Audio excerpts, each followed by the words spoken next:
ইন্নাল হামদুলিল্লাহ ওয়াসসালাতু ওয়াসসালামু আলা রাসূলিল্লাহ আম্মা বা'দ। সেদিন হবে জুমাবার। সবাই যার যার মতো দৈনন্দিন কাজে ব্যস্ত থাকবে।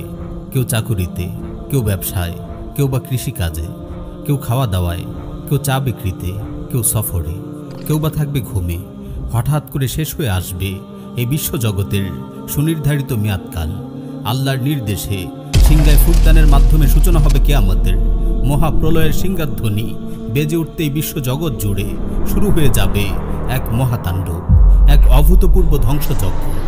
প্রিয় ভাই ও বোন, আজ আমরা আলোচনা করব মহাপ্রলয়ের সিংহাধ্বনি এবং বিশ্বজগতের ধ্বংস নিয়ে।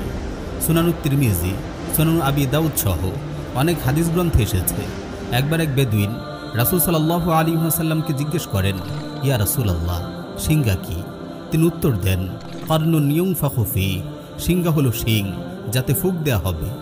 সিংহায় ফুঁক দেওয়ার জন্য দায়িত্বপ্রাপ্ত ফেরেশতা হলেন ইসরাফিল আলাইহিস সালাম। মুসনাদ আহমদ, সাহিহ ইবনে হিব্বান সহ আর অনেক হাদিস গ্রন্থে এসেছে, রাসূল সাল্লাল্লাহু আলাইহি ওয়াসাল্লাম ইরশাদ করেন, কাইফা আনআমু ওয়া সাহিবুস সূরি ক্বাদ ইলতাকামাস সূর ওয়া হানা জাবহাতা ওয়া আসগা সামআ ইয়ানতাযিরু মাতা ইউমার। আমি কিভাবে সুখে দিন যাপন করব, অথচ সিংহায় ফুঁক দেওয়ার ফেরেশতা মুখে সিংহা নিয়ে বসে আছেন, কান সজাগ রেখে মাথা নুয়ে অপেক্ষায় আছেন যে কখন তাকে ফুৎকারের আদেশ দেয়া হবে। প্রিয় ভাই ও বোন, সিংহায় মোট দুইবার ফুঁক দেয়া হবে। কোরআনুল হাকিম প্রথম ফুঁককে আর রাজিফা আর দ্বিতীয় ফুঁককে আর রাদিফা বলে আখ্যায়িত করেছে। ইয়াউমা তারজুফুর রাজিফা তাতবাউহা রাদিফা। প্রথমবার ফুঁক দেওয়ার সঙ্গে সঙ্গে মহাজগৎ জুড়ে শুরু হয়ে যাবে এক মহাপ্রলয়, ধ্বংসের এক চরাচরপ্লাবী মহাযজ্ঞ। এই সুবিশাল জগৎ, অগণিত ছায়াপথ, নক্ষত্রবিধি, গ্রহরাজি সব কিছু তছনছ হয়ে যাবে। সিংহার এই মহাবজ্রনীনাদ শোনার সঙ্গে সঙ্গে সবার কানের পর্দা ফেটে যাবে। কান চেপে ধরে সবাই এদিক ওদিক লুটিয়ে পড়বে। কেউ পরিবারের কাছে ফিরে যাওয়ার, এমনকি ওসিয়ত করার সময়টুকুও পাবে না। আওয়াজের তীব্রতায় ভীতবিহ্বল হয়ে মানুষ, জিন, পশু পাখি, ফেরেশতা, কীট পতঙ্গ সব কিছু মৃত্যুমুখে পতিত হবে। মহাপরাক্রমশালী একমাত্র আল্লাহর সত্তাই অবশিষ্ট থাকবে। দ্বিতীয় ফুৎকারের মাধ্যমে সব কিছুকে আল্লাহ রাব্বুল আলামিন পুনরায় সৃষ্টি করবেন। মানুষ, জিন, পশু পাখি, ফেরেশতারা আবার পুনর্জীবিত হবে, এমনকি মৃতরাও কবর থেকে উঠে আসবে। আল্লাহ রাব্বুল আলামিন ইরশাদ করেন, ওয়ানুফিখা ফিস সূর ফাসাইকা মান ফিস সামাওয়াতি ওয়া মান ফিল আরদ ইল্লা মান শাআল্লাহ সুম্মা নুফিখা ফীহি উখরা ফাইযা হুম কিয়ামুন ইয়ানজুরুন। সিংহায় ফুঁক দেয়া হবে, ফলে আসমান ও জমিনের সবাই বেহুশ হয়ে যাবে, তবে আল্লাহ যাকে ইচ্ছা করেন তারপর দ্বিতীয়বার সিংহায় ফুঁক দেয়া হবে। তৎক্ষণাৎ তারা দাঁড়িয়ে দেখতে থাকবে। সাহিহ মুসলিমে এসেছে, রাসূল সাল্লাল্লাহু আলাইহি ওয়াসাল্লাম ইরশাদ করেন, সুম্মা ইউনফাখু ফিস সূর ফালা ইয়াসমাউহু আহাদুন ইল্লা আসগা লিতান ওয়া রাফা লিতা ওয়া আউয়ালু মান ইয়াসমাউহু রাজুলুন ইয়ালুতু হাওদা ইবিলিহি ক্বালা ফায়াসআকু ওয়া ইয়াসআকুন নাস। সিংহায় ফুঁক দেয়া হবে, যে আওয়াজ শুনবে সে বেহুশ হয়ে ঢলে পড়বে। এই সিংহার ধ্বনি সর্বপ্রথম ওই ব্যক্তি শুনতে পাবে যে ওই মুহূর্তে তার উটের জন্য হাউজ সংস্কারের কাজে নিয়োজিত থাকবে। আওয়াজ শোনা মাত্র সে অজ্ঞান হয়ে লুটিয়ে পড়বে, সাথে সাথে অন্যান্য লোকেরাও অজ্ঞান হয়ে যাবে। দ্বিতীয় ফুৎকারের পর সবাই আবার পুনর্জীবিত হবে। কবর থেকে সকল মৃতরা উঠে দাঁড়াবে। কোরআনের ভাষায়, ওয়ানুফিখা ফিস সূরি ফাইযা হুম মিনাল আজদাসি ইলা রাব্বিহিম ইয়ানসিলুন।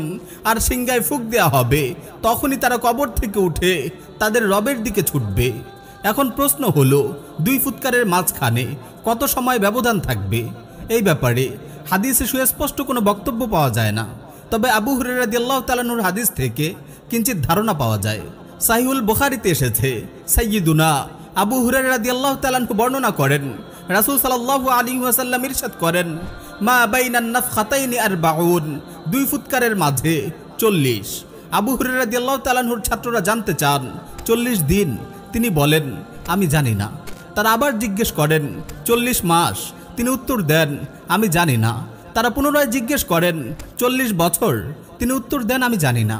তারপর আল্লাহ তাআলা আসমান থেকে বৃষ্টি বর্ষণ করবেন। ফলে সকল মৃত জীবিত হয়ে উঠবে, যেভাবে পানি থেকে সবজি উৎপন্ন হয়।